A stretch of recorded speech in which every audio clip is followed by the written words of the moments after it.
In 2009, a young woman named Claire moved to a small village near Dartmoor in Devon, UK, for her job as a teacher. She was excited about the new opportunity and the chance to start fresh. It was a picturesque place with its ancient stone cottages and the wide, untamed expanse of the moor stretching to the horizon. The landscape was both beautiful and haunting, but it was also lonely. The isolation was palpable, especially during the long, foggy evenings. Her cottage, perched on the edge of the village, faced the moorlands, where stories of ghostly apparitions and strange happenings were whispered by the locals. These tales added an eerie charm to the village, making Claire's new home both fascinating and unsettling. One crisp autumn evening, Claire decided to take a walk to clear her mind after a long, stressful day at work. She often found solace in the quiet of nature, and tonight was no different.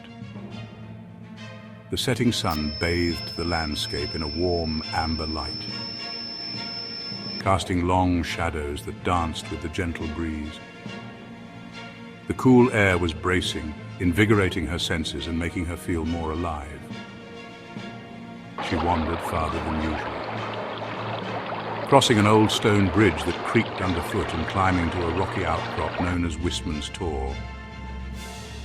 The place was rumored to be haunted, but Claire had never believed in such tales. As twilight fell, Claire felt an inexplicable chill that had nothing to do with the temperature. It was as if the very air around her had thickened, pressing in on her from all sides. A strange silence blanketed the area. No birds sang, no leaves rustled, just an oppressive stillness that seemed to swallow every sound. It was as if the forest itself was holding its breath. She decided it was time to head back.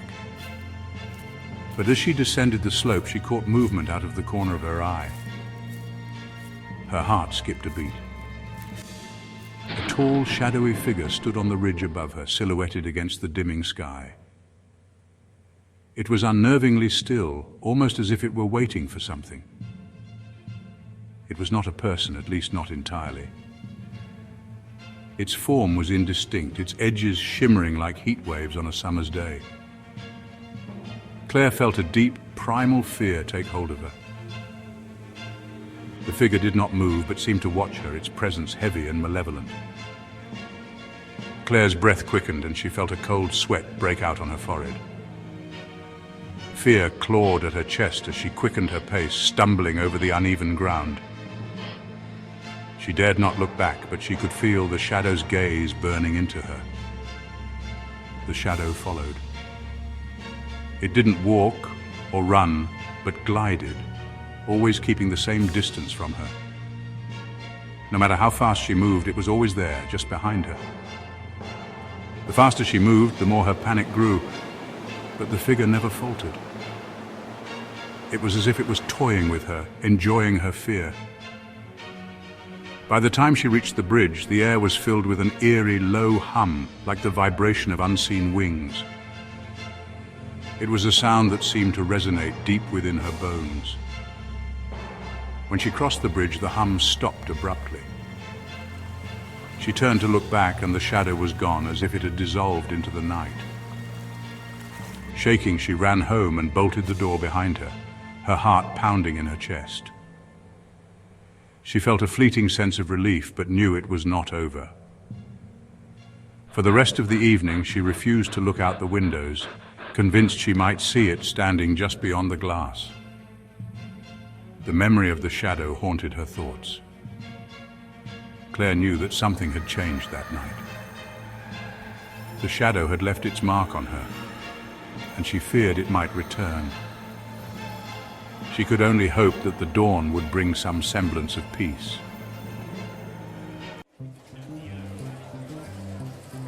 The next day, Claire confided in an elderly neighbor, Mrs. Hargrove, who had lived in the village her entire life. Claire felt a sense of urgency and unease, needing to share her strange experience with someone who might understand. Mrs. Hargrove's face turned pale when she heard the story.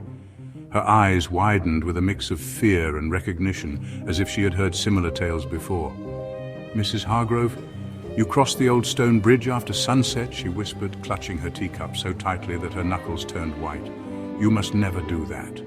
The shadow of Wistman's Tor doesn't take kindly to trespassers. It is said to be a guardian of the ancient lands, bound by a curse. According to local law, the shadow was a spirit bound to the moor, a remnant of a long-forgotten druidic curse.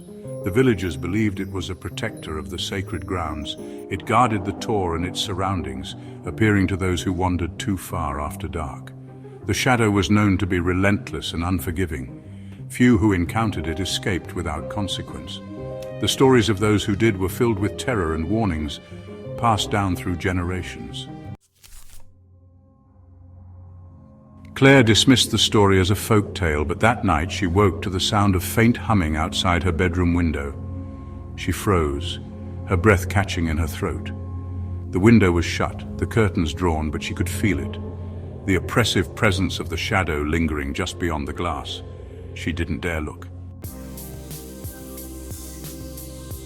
The next morning she packed her belongings and left the village for good. To this day, Claire refuses to return to Dartmoor, and she avoids bridges at dusk. The shadow of Wistman's Tor remains a chilling reminder that some legends are better left untested.